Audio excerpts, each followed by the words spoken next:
and welcome to Coed Lleol YouTube channel. I'm Jodie James and I'm a forager and herbalist, and I'm here in my local woodlands today looking for some wild garlic.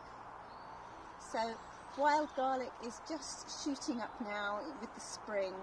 It's beautiful, fresh and green, and there's loads of things you can make with wild garlic. It's really tasty and delicious. What we're going to be making today is a wild garlic sauerkraut, which is taking the best parts of wild garlic, which is really good for gut health and promoting a good diversity of gut bacteria. And so is sauerkraut. It's a fermented food, and it's really good for getting a good bacterial colony going in the gut as well. So some of you may have worked with wild garlic before, and that's great.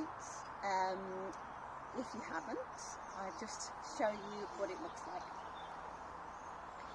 So here it is, beautiful bright green leaf. It's got this prominent central vein down the back. The leaves are quite flat and smooth. It does look a little like some of the other shoots that are coming up at the moment. One in particular to watch out for is lily of the valley. The leaves do look a little bit like the lily of the valley leaf, and you wouldn't want to confuse the two.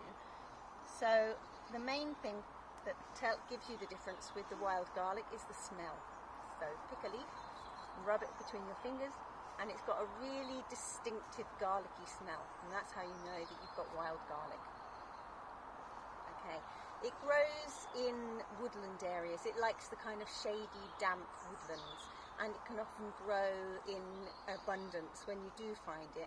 So it's great because you don't have to worry too much about harvesting. Obviously only take a small proportion of what is there. There's plenty of dishes you can make with wild garlic. It's really lovely in fresh, in pestos. The strong garlic flavour comes across nicely, or if you cook with it, it becomes quite mild, so you can use it in that way as well. But like I said, we're going to be gathering some today. I'm just going to gather a good couple of handfuls and take them back to make the wild garlic sauerkraut. Okay, so now I've got my wild garlic. We're going to make the wild garlic sauerkraut. Sauerkraut is really simple to make. You actually only need two ingredients, and that is cabbage and salt. We're adding the wild garlic because it adds a lovely fresh flavour to it. And I'm using a red cabbage because I like the colour it goes, but you can actually use a green cabbage or even a Chinese cabbage if you want to vary it a little bit. So other than those three ingredients, the equipment that you're going to need is some jars of different sizes. It's good if you've got a wide neck jar of some variety, and what you're looking for is a smaller jar that will fit inside the first jar.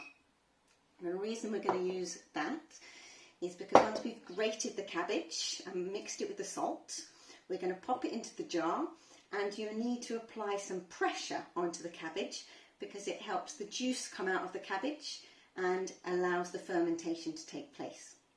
So some nice clean sterilised jars, one smaller which fits inside the larger one. I've also got an elastic band which is going to go around both of those jars and keep the pressure on. So I'm going to grate the cabbage. Half of it will be grated and half will be shredded like you would for a cabbage salad. And grind some salt, and then we're going to put it all together. Okay, so I've got my grated cabbage here. I used the larger side of the grater. I'm just going to pop it into a mixing bowl now. So that was the grated half, and this was the half that I chopped.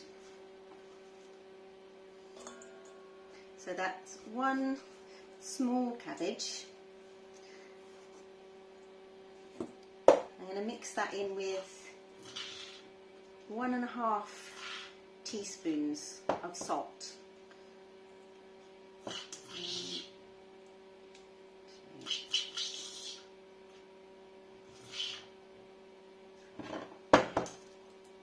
Now the salt helps to draw the moisture out of the cabbage.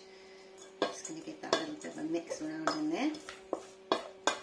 as well as helping to preserve it and helping with the fermentation process. So I'm just mixing the salt and the two types of cabbage together.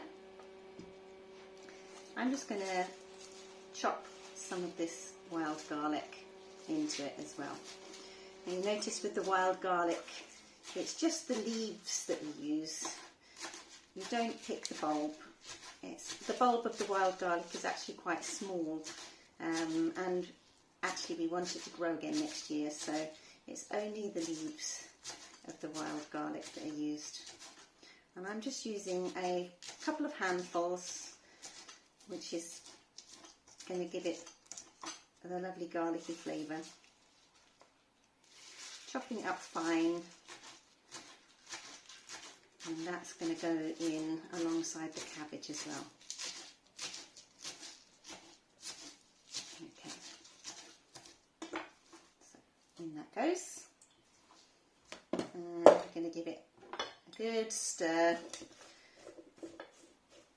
mix it all together. And if you have something that you can use to press down the cabbage, so this is the juicing, this is actually a juicing stick that I'm using. It helps just to bruise the cabbage a little bit, that helps to release some of the water from it as well. Okay.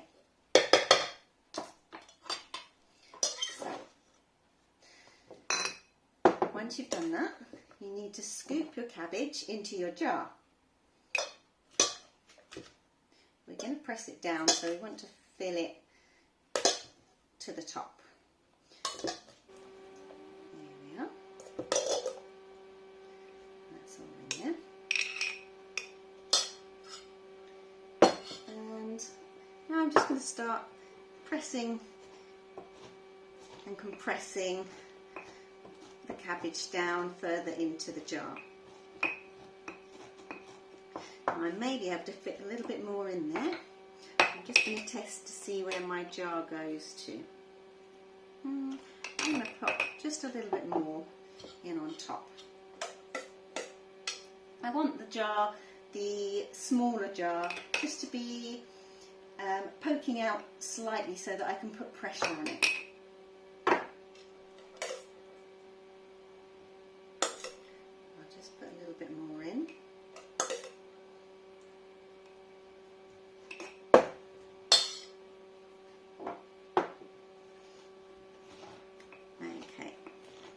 And it does take a couple of minutes sometimes of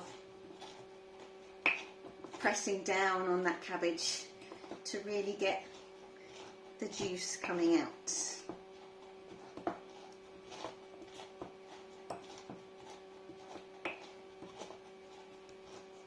Once it comes, you'll start to see it rising up the side of the jar.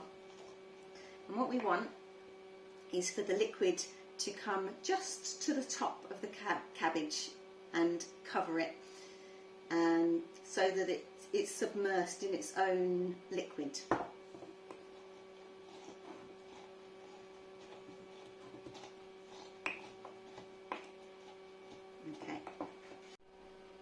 Okay, so now I've been pressing down on this cabbage.